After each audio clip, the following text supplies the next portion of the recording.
everybody. Today is Monday, January 29th, and I'm currently in the middle of making supper.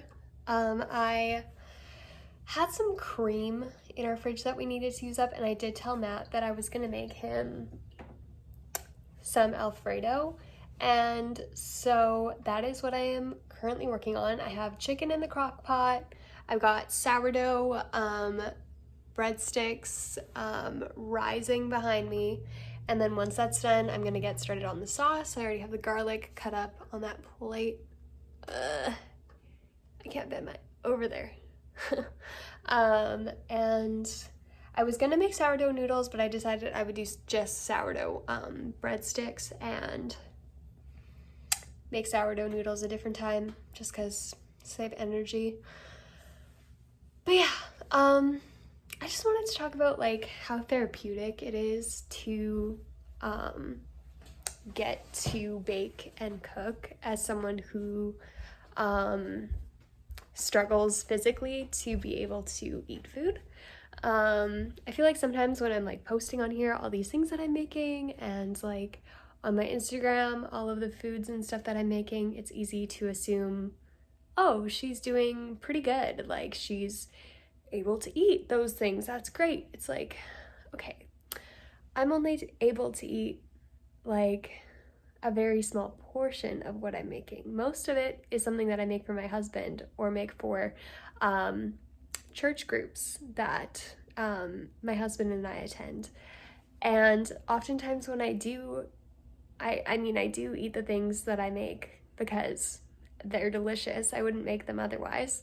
But oftentimes the things that I'm making will make me feel really sick, and I make them anyways because I still need to be feeding my body, and I also want to provide my husband with a variety of foods other than just soup all the time. And so sometimes I make meals like this that is mostly something for him to enjoy. It's something that I get to have a couple of bites of, and he gets to enjoy it for a couple of meals, and that's just how it goes for us.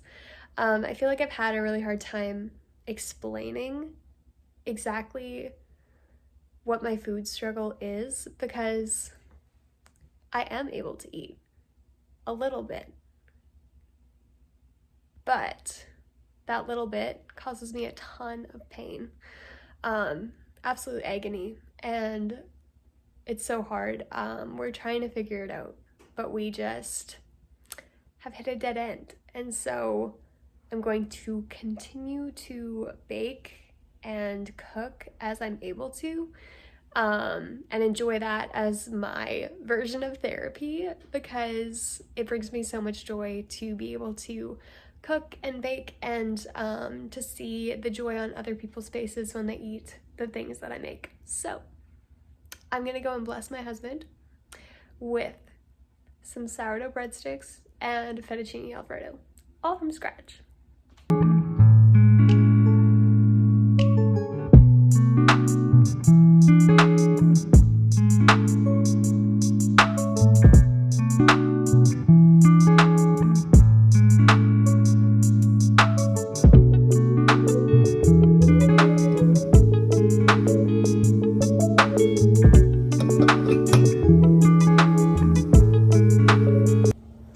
Okay, so I just finished making this meal and I had tiny little tastes of the, sorry, it's dark now. I had tiny little tastes of the breadsticks because they are gluten-free, and the Alfredo, good as always. And the breadsticks, I don't know about that. I think I didn't add enough salt, or in my opinion, they needed more salt. And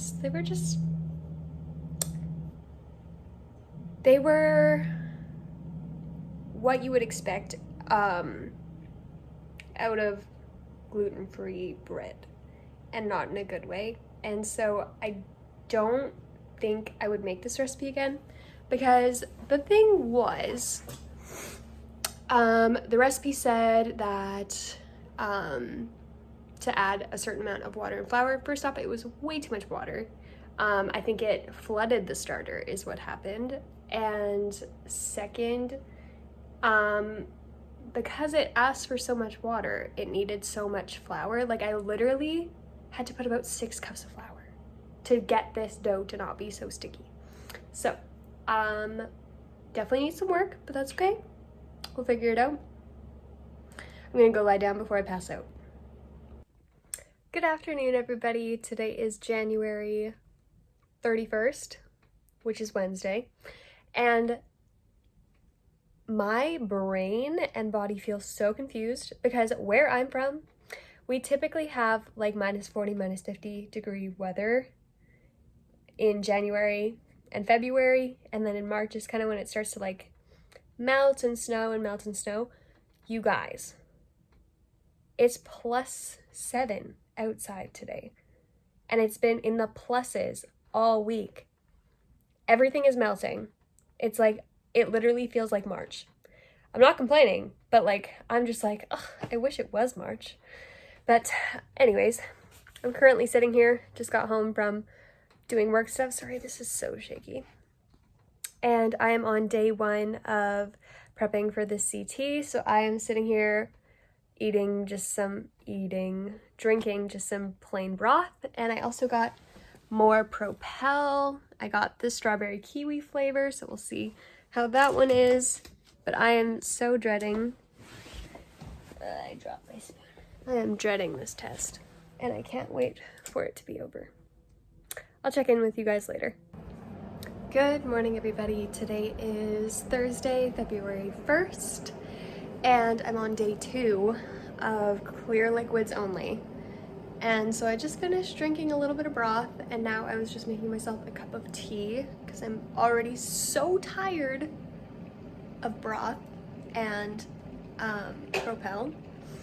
But I was coming here to show you, I was coming here to show you my sourdough starter. So I don't know if it was at the beginning of this video or my last video, but I mentioned that I had to start my sourdough starter again, but I was able to use some of the discard that I had previously, like in the fridge, and start from the discard. And now it is doing so well, and we finally figured out a name.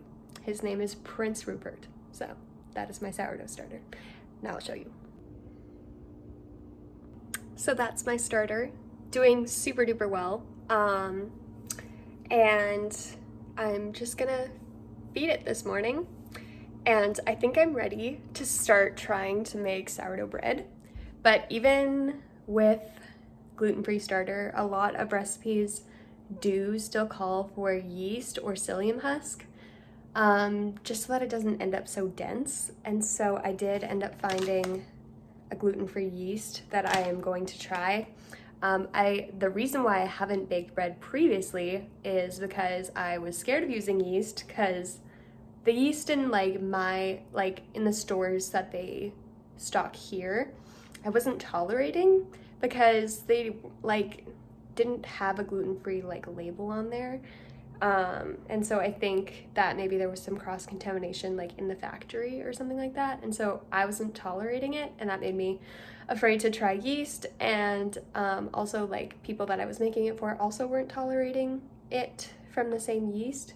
So I'm gonna try this yeast because it's gluten-free. And so I'm excited to retry cinnamon buns because, I mean, the last batch didn't turn out too bad, but they could be fluffier in my opinion. So anyways, I'm gonna go feed my sourdough starter, and I'll catch you guys a little bit later. Okay, I just got back from physio and from running a couple of errands because tomorrow morning we're gonna be leaving super duper early, and I don't really have anything in the house right now that I can eat. I did that on purpose so that I wouldn't be tempted while I'm on a clear liquids only diet. So I quickly ran out to pick up a couple things that I've been craving so bad, and also a couple things to just eat on the way home that are really bland and easy to eat. So bananas are always my go-to, and crackers. Then something I've been craving is these honey cinnamon crackers with cream cheese frosting. So I bought cream cheese to make frosting. And then just some easy things to have around for the day. I bought some yogurt and more broth to make soup tonight so that I have lunch ready to go for myself tomorrow. Guys, we literally have to leave at like 5 in the morning because our appointment is at like 7:30, but it's like an hour and a half drive and there's construction, so 2 hours. It's gonna be early. So, I'll probably see you tonight when I am prepping my bag for tomorrow. Yeah. I forgot to mention, I also bought the adult diapers. Hopefully I don't actually need them, but I'd rather have them than be sorry. Good evening, everybody. I am currently packing up my bag for tomorrow. And let me show you what I'm bringing for my CT. So first I have my heating pad. It's just plugged in. It's my portable one that I can wear. I have a banana for afterwards. I have a ginger ale also for afterwards. Crackers for afterwards. I have this this thing that plugs into like the cigarette lighter, so that when my heating pad dies, I can plug it in. It works really well. I'll have to fix that. And then I have my backpack here. I have, sorry, lighting, but basically I have a spare change of clothes because that's what they recommended. I've got my diapers, so there's that. Other things that I'm going to be packing in the morning are my water, some Propel for afterwards. I'm gonna pack a yogurt because I don't know what I'm gonna be feeling like eating after that.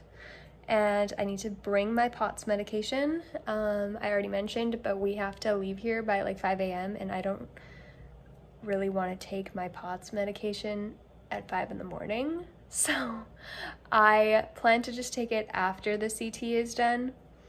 And then I have my nausea meds packed because I can't imagine drinking a lot of contrast. Doesn't feel very good. And so there's that. I'm gonna pack my book to keep me entertained while I'm waiting. And I think that's it. So yeah. Oh, I've also taken out all of my earrings, put in my little like clear stud thing. I'll take off my rings in the morning. I'm not wearing any nail polish, so I am ready for my CT in the morning. So we'll see you at like 4:30 in the morning.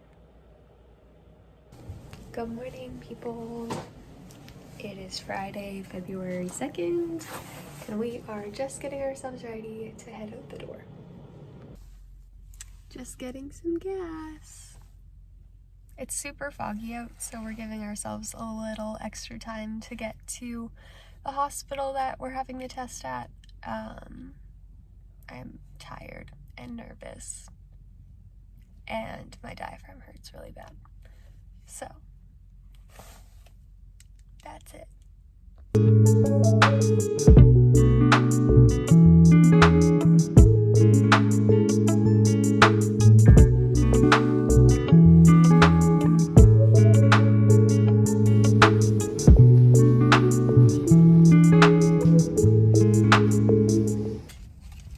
Okay, everybody, we are finished up and we are now Matt's just getting breakfast and I am, yeah, we finished up. So basically, I'll insert a clip here because I didn't really record during it, but basically I was supposed to drink like 3 cups of Go Lightly, which is the same as colonoscopy prep, because it's supposed to fill up your small bowels so that they can get like a proper picture. And I was like, I don't think I can drink that much, and they were very kind and they did not force me to drink the whole like large 3 cups. I drank 2, which was very kind of them, and they let me take my time, which was also good. And then took the scans and hung around the bathroom for a bit, and now we are on our way home. So.